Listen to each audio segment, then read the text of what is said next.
Canadian Conservatives are releasing their final report detailing alleged election interference in their most recent elections this week, and here is what you can expect. Earlier in January, the British Columbia Conservative Party leader, John Roustad, came out and named a laundry list of irregularities that they saw in their recent election, including, sorry while I read from the side here, non-Canadians voting, Canadians told that they had already voted when they go to vote, residents getting confirmation that they voted when they didn't, cases of double voting, and ballots cast from people not in the province. And in this same address to the media, Roustad called for an independent review of the election process and Elections BC, the group that handles elections. More specifically, Roustad called to end the penalties associated with the Elections Act in Canada, essentially allowing these people that may have voted incorrectly to be able to come forward without fear of punishment under this law.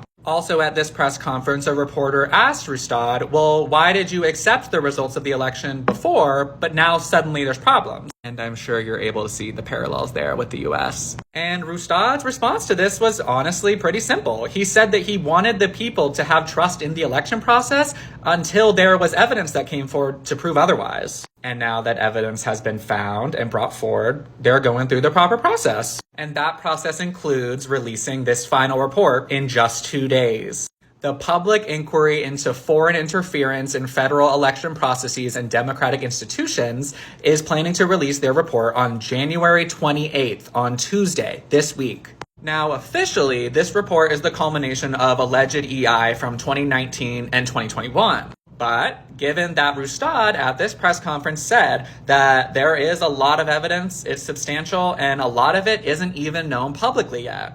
Based on that, it isn't insane, I don't think, to assume that 2024 will be discussed as well. Now again, I don't want to say that this is our saving grace and that this is going to sweep in and save us from the smelly one. It's not going to do that. It's not going to look like that. But hopefully, if anything, our former closest ally, closest neighbor, coming out and saying that there was EI and it's systematic and this is exactly how it went down, what resulted of it, etc.